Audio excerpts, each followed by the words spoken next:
এই প্রথম ছোট ভাই বড় বোনের শ্বশুর বাড়িতে যাচ্ছে। হ্যালো এভরিওয়ান, আসসালামু আলাইকুম। কেমন আছেন সবাই? আলহামদুলিল্লাহ, আমি তো ভালো আছি। তো আমার মেয়ের বাসায় যাচ্ছে আমার দেবরের ছেলে। ওরা বয়সে হচ্ছে 2.5 মাসের ছোট বড়। তো আমার মেয়ে হচ্ছে বড়, আর হচ্ছে আমার দেবরের ছেলে হচ্ছে ছোট। তো হচ্ছে ঢাকাতে যাবে নওশিনের বাসায়। তো নওশিন তো শ্বশুর বাড়িতে আছে ঢাকাতে, আমার মেয়েটা ওইখানেই পড়াশোনা করে, ঢাকাতে বাসায় আছে।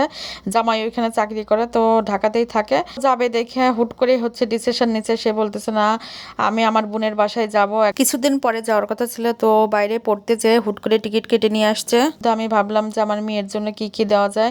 আসলে দেখা যায় ও কলেজে যায়, ও একটু সময় কম পায়। তো আমি ভাবতেছি যে কিছু মশলা করে দেই, সাথে কিছু রান্না করে দেব। তো বাসায় কিছু ছিল না, পরে নওশিনের আব্বুকে দিয়ে বাজার করে নিয়ে আসার পরে কাটাকুটা করতেছে। এটা কিন্তু রাতেই ঠিকঠাক করে রাখতেছি, কারণ পরের দিন বিকেলের দিক যাবে। তো পরের দিন রান্না করলে দেখা যায় যে এগুলো হচ্ছে ফ্রিজিং করলে শক্ত হবে না, দেখে আমি রাত্রেই রান্না করতে চলে আসছি। তো মশলাগুলো ব্লেন্ড করে ঠিকঠাক করে রান্নার জন্য চলে আসলাম। রোস্ট করে নেব, আমার মেয়ে আমার হাতের রোস্ট খুব পছন্দ করে। একটা মাছ রান্না করে দেব। তো রোস্ট রান্না উঠাই দিলাম, এটা কিন্তু রাত্রেই রান্না করে রাখতেছে। আর আসলে মনে হচ্ছে যে মেয়েকে কি কি জিনিস দেবো। প্রতিটি মা বাবাই মনে হয় চায় যে সন্তানের জন্য কি কি করে দেওয়া যায়। এত নওশিনের আব্বুকে ফোন দেওয়ার সঙ্গে সঙ্গে আমাকে সবকিছু নিয়ে এসে দিছে। জিরে নিয়ে এসে দিছে, তারপর হচ্ছে পেঁয়াজ বাটার জন্য নিয়ে এসে দিছে, আবার অন্য অন্য মশলাও নিয়ে আসা হয়েছে। রাঁধুনি, মিষ্টি সস, ধনিয়া এগুলো নিয়ে আসছি। এগুলো সকালে হচ্ছে গুঁড়া করব। একটু ধুয়ে দিতে হবে, তো ধুয়ে দিলে সময় কম পাবো।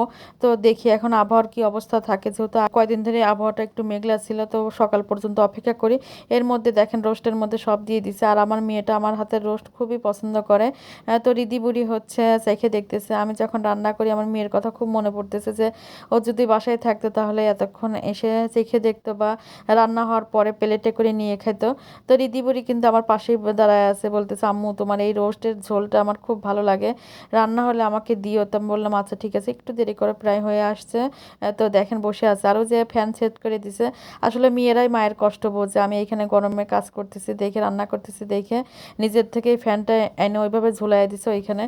তো আমি দেখলাম, তখন ভাবলাম যে দেখো মেয়েরাই মায়ের কষ্ট বোঝে। রিদিকে খেতে দিলাম, এখন হচ্ছে মাছ রান্না করতে চলে আসছি। মাছটা ভুনা করব, আমার মেয়েটা এই মাছ রান্না খুব পছন্দ করে। আমি কিন্তু রেসিপি শেয়ার করব, রান্নার রেসিপি উঠায় রাখছি, কিন্তু আসলে ভিডিও অনেক বড় হয়ে যাবে দেখে শেয়ার করলাম না। আমি এই ভিডিওটা শেয়ার করব আপনাদের সঙ্গে, তো আজকে আর শেয়ার করলাম না।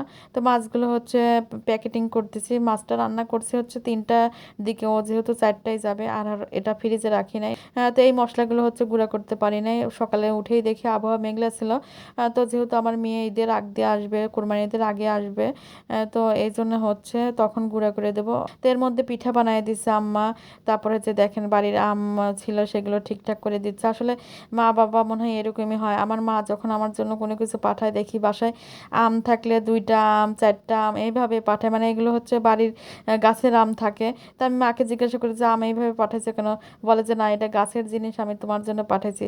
তো আজকে আমি আমার মেয়েকে আম দেওয়ার সময় এই কথাই ভাবলাম, এগুলো আমাদের গাছের আম ছিল, এই জন্য হচ্ছে সেগুলো খুঁটে রেখে দিছিলাম, সেগুলো হচ্ছে দেওয়া হলো। এর মধ্যে নওশিনের আব্বু এসে দেখতেছে যে সব ঠিকঠাক করে দিছি নাকি। এই যে এটা হচ্ছে ভাজতে আমার, ও যাচ্ছে। তো ও বলতেছে চাচি আম্মা বেশি কিছু যেন দিও না, আমি কিন্তু অত কিছু নিতে পারবো না। আসলে ছোট মানুষ, ও হচ্ছে একটু লজ্জাও পাচ্ছে, প্রথম প্রথম বোনের বাসায় যাচ্ছে। আর আমার ভাইস্তার নাম কিন্তু রাফিন। তো রাফিনের কষ্ট হবে দেখে আর বেশি কিছু দেওয়া হয় না। আর রাফিনকে গাড়িতে তুলে দেওয়ার জন্য আমরা সবাই মিলে চলে আসছি, আমার যারা, আমার শাশুড়ি, সবাই মিলে আমরা রাস্তায় চলে আসছি। আমরা কিন্তু 3 যা, তো গাড়ির জন্য অপেক্ষা করতেছি, এখনই গাড়ি আসবে। আর সবাই ভালো থাকবেন, আল্লাহ হাফেজ, আসসালামু আলাইকুম।